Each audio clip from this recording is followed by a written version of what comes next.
पुणी ह्रास होला सुना दर। जदि आपण माने उभय सुना और रूपा किनिया पई प्लान करुथुवे तेबे आपनको पई आसीगला बड़ खुशी खबर। तेबे केते टंका ह्रास होला, नुआ दर केते रहिछि, अर्थात आम ओडिशा मूल्य रे आज सुना दर केते रहिछि। जदि आपण माने किनिया पई प्लान करुथुवे सेति टुआ देई मध्य किनि पारिबे।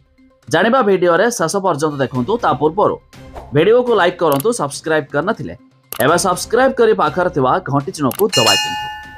तबे जानि रखंतु आम ओडिशा मूल्य अर्थात राजधानी भुवनेश्वर आज सुना 10 ग्राम प्रति 1500 टंका ह्रास देखा मिली।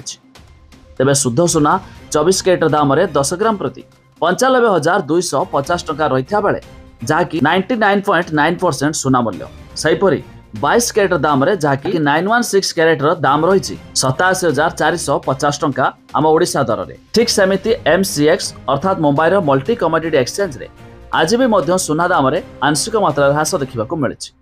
तेबे शुद्ध सुना 24 कैरेट दाम रे 10 ग्राम प्रति 97,250 टंका रही बेले 22 कैरेट दाम रे 10 ग्राम प्रति 88,650 टंका देखा मिली।